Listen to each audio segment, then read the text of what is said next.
The Mandalorian Episode 7, directed by Deborah Chow, is the culmination or the beginning of the culmination to this entire first season of The Mandalorian. Now, for those of you wondering, yes, because this is a big selling point for this episode, there is, at the end of the episode, it does link to a Rise of Skywalker sneak preview. The sneak preview does not give any spoilers as far as like the movie goes. It's only like a 60-second clip from the film. Like, it's actually from the movie. So it is one scene, but it's not like a plot-heavy scene. It's an action scene involving Poe and Finn. So if you're worried about spoilers when it comes to that movie, don't even sweat it. Plus, it gives you the option to not even watch it. Now, people have been saying, well, this episode ties into Force Awakens in a way. And, not Force Awakens, I'm sorry, Rise of Skywalker. And yes, it does tie into Rise of Skywalker, but not in the way that you think. It doesn't spoil anything in the movie, especially if you have no context of it. But there is one scene in the movie that introduces something that's in the Rise of Skywalker, which I'm not going to talk about here because I don't want to ruin it for you guys. There's plenty of spoilers all over the channel. Videos that I've done with plenty of spoiler warnings. This, however, will be about Mandalorian Episode 7. And I am going to go into spoilers about Mandalorian, but not about Rise of Skywalker. So like I was saying, this episode, everything comes together here. People and characters from the previous episodes come back, and it's all sort of tying into Episode 1, 2, and 3, and the original mission that Mando was on, and the characters returning for to wrap up the season. So you can tell that this is the beginning of the end. Of course, it doesn't take a rocket science to figure out that with this being Episode 7 and the season ends at Episode 8, it will end with a bit of a cliffhanger, and it certainly ends with one that's got me scratching my head.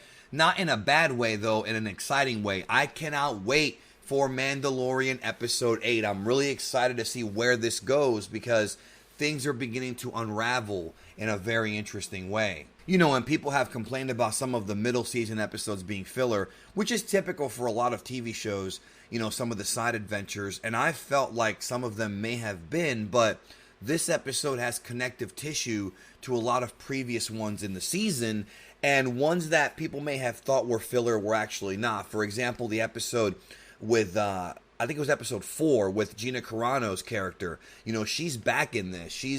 I didn't know she was coming back. I don't know if there's been spoilers for this episode or for the season out. I've been avoiding them.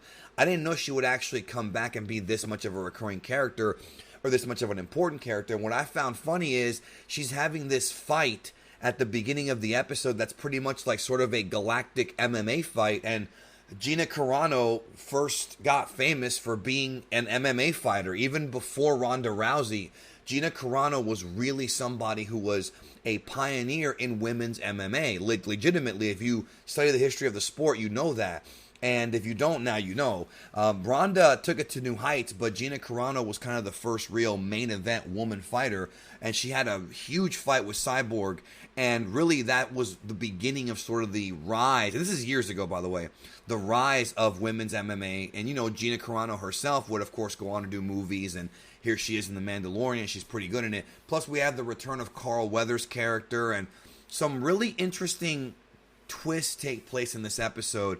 We also have, for the first time ever, which I was wondering, because I had heard about this character, but I didn't really know much about him. We still really don't know much about him. Grand Moff Gideon makes his debut in this episode, finally, representing the Imperial remnant. So we're now figuring out that the Empire does have a stake in finding Baby Yoda. And Gideon, we don't know too much about him. He's a new character, but he was essentially somebody who was in the Empire, and when the Empire fell at Return of the Jedi, let's just say that his life pretty much changed. But we got to see one of the kind of more modern TIE fighters in this episode. So now we're starting to get some real big sort of universe building. And to be honest, the time period after Jedi, Episode 6 before 7, seems to be a lot more interesting than I had thought. And I feel like maybe if they had tackled that timeline in more of the material, you know, we'd have more Star Wars that's actually pretty interesting. Because, you know, Luke was still kind of active, and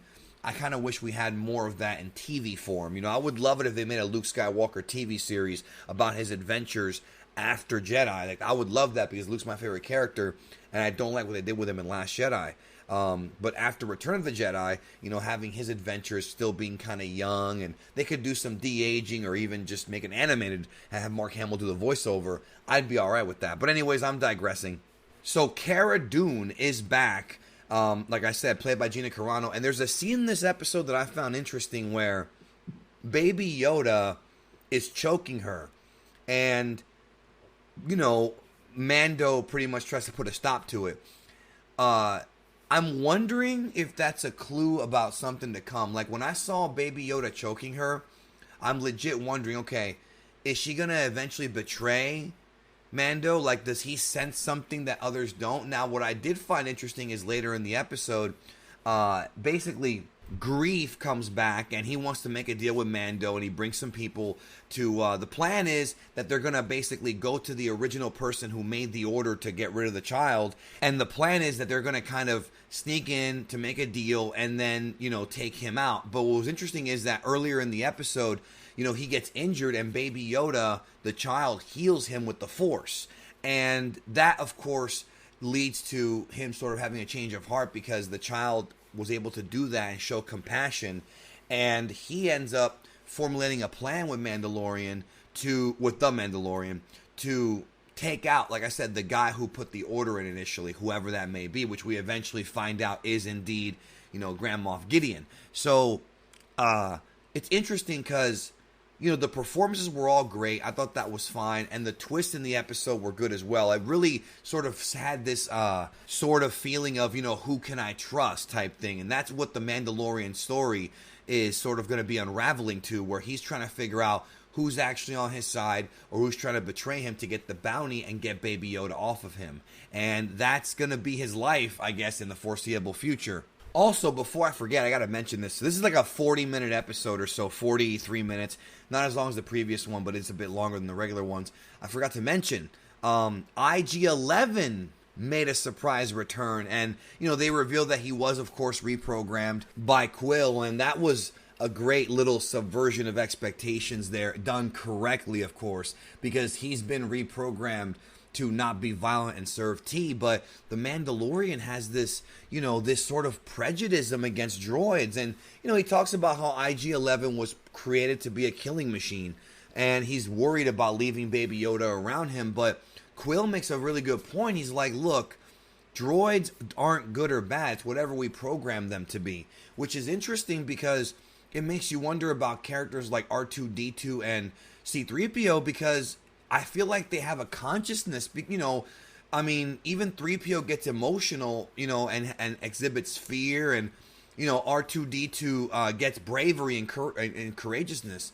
So, are droids really just these robots in Star Wars, or do they actually have, like, artificial intelligence, like a soul?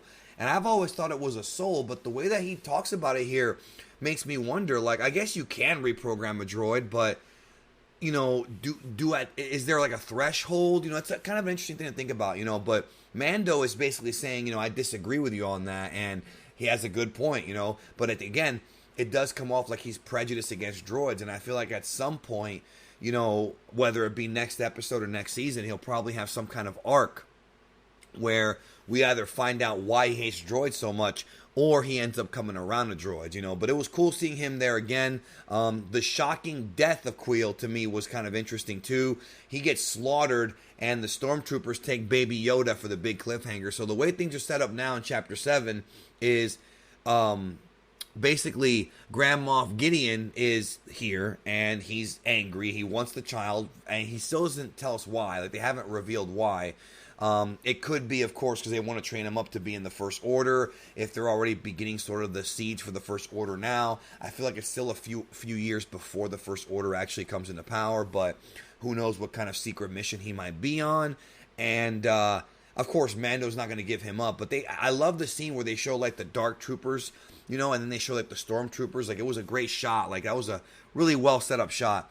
But essentially, yeah, Mando is now kind of screwed because he has now lost the child. The child has been taken by the Empire, or by the Imperial Remnant, that is, and he has to find it. So I really liked this episode. I liked how it's all tying back to the earlier episodes, and I liked how it is you know, it was quality. It was fun. I love Pedro Pascal. I mean, what more can I say? It was my second favorite episode of Mandalorian. I still liked episode 6 a little bit more because I'm a sucker for heist stories, and that was a big heist. But nonetheless, this was, I think episode 7 will be a lot of people's favorite episode. I really, really do think it will be. But what do you think? Let me know in the comments. Have you seen Mandalorian Chapter 7? Those of you who have not seen it and are watching this, you know, I really, really, when it comes to this show, especially now, I would, coming into episode 8, I would catch up because, you know, there's going to be spoilers, and I don't want y'all to be spoiled. I mean, if you don't care about spoilers, you don't care about spoilers. But I feel like for episode 8, it might be best to avoid the reviews until you see it. That's just my opinion, though, because who knows what's going to happen there. I have some ideas and some theories. I do think that it was Keira Dune who turned on Mandalorian and told the Empire about Baby Yoda and the location of Quill. That's my theory. Let me know if I'm right, or we'll know if I'm right next week. Let's see. Thank you again, and we'll talk soon.